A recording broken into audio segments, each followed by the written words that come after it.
Bayangkan lahir ke muka bumi ini nggak punya ayah.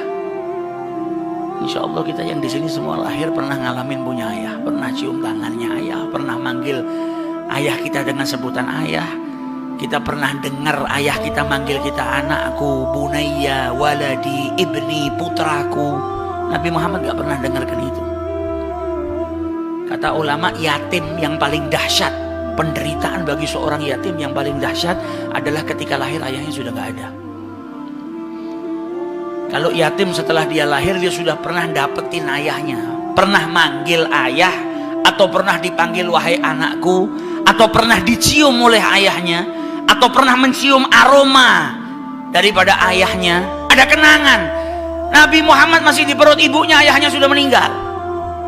Abdullah bin Abdul Muttalib sedang melakukan perjalanan pergi ke Syam untuk berdagang.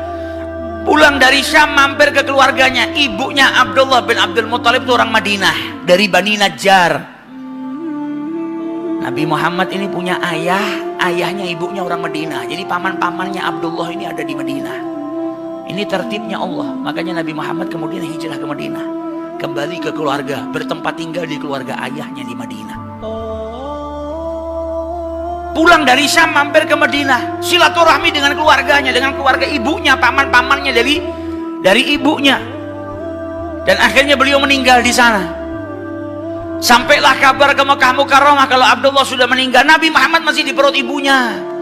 Nabi lahir nggak pernah punya ayah, nggak pernah berjumpa dengan ayahnya, nggak pernah manggil ayah, nggak pernah dipanggil oleh seseorang dengan ya bunayya seperti kita semua dengar kalau ayah kita manggil anakku, putraku. Nabi nggak ngalamin masa itu. Lahir kecil sudah dikejar sama orang Yahudi, mau dibunuh karena orang Yahudi mendengar tentang kenabian di akhir zaman. Dipindahkan sama kakeknya, disusuin oleh Halimatus Sa'diyah. Ketika usianya 6 tahun dijemput sama ibunya Siti Aminah, dibawa ke Madinah untuk bersilaturahmi dengan keluarga ayahnya dan juga berziarah ke makam ayahnya, supaya tahu, nak, ayahmu punya keluarga di Madinah, supaya kenal dengan keluarganya. Ini pelajaran penting juga buat kita. Terkadang kita punya paman, punya bibi, punya keluarga, nggak pernah kita silaturahmi. Nabi Muhammad dari kecil sama ibunya dibawa, diperkenalkan dengan saudara-saudara ayahnya yang ada di Madinah.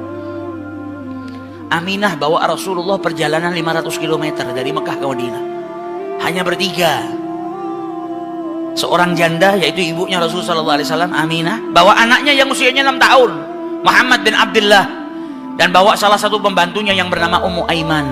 Perjalanan 500 km dilalui oleh Siti Aminah, bawa Rasulullah untuk apa? Silaturahmi dengan keluarganya.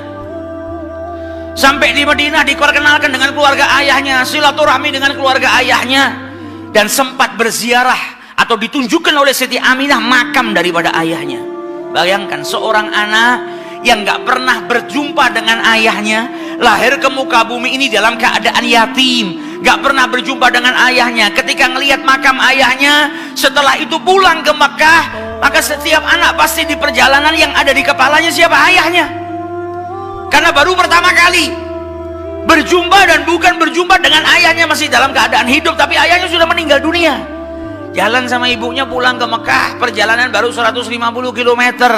Di tengah jalan di sebuah desa yang bernama Abwa, ibunya sakit dan meninggal dunia. Kita di sini ada nggak yang ngalamin ujian seperti itu? Saat usia 6 tahun, lahir nggak punya bapak, 6 tahun baru jalan bareng sama ibunya. Tinggal di rumahnya Halimatus Sa'diyah lama, berpisah dengan ibunya lama. Baru perjumpaan dengan ibunya, kemudian keluar kota bareng dengan ibunya dalam perasaan yang bahagia. Kebahagiaan itu bercampur dengan kesedihan ketika melihat makam ayahnya, teringat dengan ayah. Di Mekah dilihat anak-anak seusianya punya ayah semuanya. Maka setiap anak pasti punya kerinduan, ada kesedihan di hatinya Rasulullah. Baru jalan pulang, belum sampai di kota Mekah, di tengah-tengah jalan ibunya meninggal dunia, meninggal di pangkuannya Rasulullah SAW. Umur 6 tahun sudah dapat seperti itu. Kata Ummu Aiman, setiap aku gerakkan sebelum Aminah meninggal dunia, maka tangannya diangkat, dia mau memeluk putranya Muhammad SAW. Meninggal di pelukannya Rasulullah SAW. Dan ketika ibunya meninggal, Ummu Aiman ngelihat Rasulullah SAW sedih yang luar biasa. Beliau menangis karena di hari itu beliau berpisah dengan ibunya. Maka Ummu Aiman mengusap kepalanya Rasulullah sambil berkata, sabar wahai anakku, sabar, sabar. Didinginkan hatinya Rasulullah SAW. Maka Ummu Aiman berkata kepada Rasulullah, ya Muhammad, bantu aku untuk menggalikan kubur untuk ibumu. Anak usia 6 tahun lahir gak ketemu dengan ayahnya. Saat itu dia berpisah dengan ibunya dan dia harus menggalikan kubur untuk ibunya sendiri. Maka digali kubur tersebut oleh anak yang usianya masih 6 tahun. Kuburan ibunya sendiri dia gali. Setelah digali dimasukkan jenazah ibunya tercinta di situ. Setelah dimakamkan, kata Ummu Aiman, aku pegang tangan Muhammad dan aku ajak dia pulang ke Mekah. Maka ketika aku pegang tangannya, Muhammad berjalan sambil berkata, Ummi, Ummi, ibuku. Seakan mengatakan, jangan tinggalkan ibuku. Kita berangkat bersama, kenapa pulang harus berpisah? Anak usia 6 tahun. Sama Allah Subhanahu wa ta'ala telah diberikan ujian yang luar biasa. Ujian yang tak lain untuk menambah kekuatan bagi Nabi besar Muhammad SAW. Nabi ini pegang amanah yang gak sembarang amanah. Allah gak akan memberikan amanah kecuali kepada orang yang kuat. Dari kecil dididik sama Allah supaya apa? Supaya kuat. Al-i'dad minallah, dipersiapkan untuk mengemban amanah yang besar, untuk berdakwah dengan tantangan yang luar biasa. Dari kecil sudah dipersiapkan sama Allah Subhanahu wa ta'ala. Sampai di Mekah yang dituju bukan rumahnya Aminah. Sampai di Mekah yang dituju langsung rumah kakeknya Abdul Muttalib. Sampai di rumah kakeknya, dia ketuk pintu rumah kakeknya, dibuka oleh kakeknya. Abdul Muttalib cuma ngelihat Muhammad dan Ummu Aiman. Maka Abdul Muttalib kakeknya bertanya, aina ummak, mana ibumu, mana ibumu? Maka Rasulullah sambil menangis dan berkata, ummi, ummi, ummi. Dan Ummu Aiman berkata, laqad matat, telah meninggal ibunya. Maka Abdul Muttalib pun menangis yang luar biasa, sedih ngelihat cucunya yang lahir tanpa seorang ayah. Usianya baru 6 tahun sudah pisah dengan ibunya, ibunya meninggal. Maka dipeluk Rasul sallallahu alaihi wasallam dan kakeknya berkata, anta bunayya, engkau anakku, jangan takut, engkau tidak sendiri, engkau ini anak saya. Dalam kisah yang pendek ini kita bisa dapat banyak pelajaran. Maka sejarahnya hidupnya Rasul sallallahu alaihi wasallam ini pelajaran penting buat kita.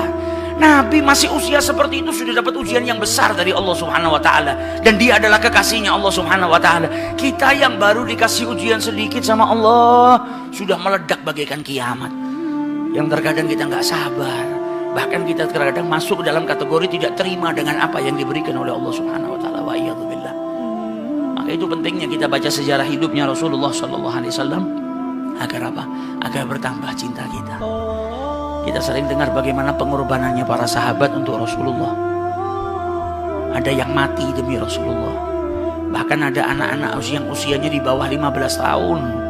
Bukannya lari dari peperangan, tapi malah maksa ingin ikut perang bersama Rasul sallallahu alaihi wasallam. Ketika Rasulullah dihujani anak panah, ada yang berdiri di hadapannya Rasulullah menjadi tameng, rela tertusuk anak panah demi melindungi Rasulullah sallallahu alaihi wasallam. Apa yang membuat mereka seperti itu? Mahabbah.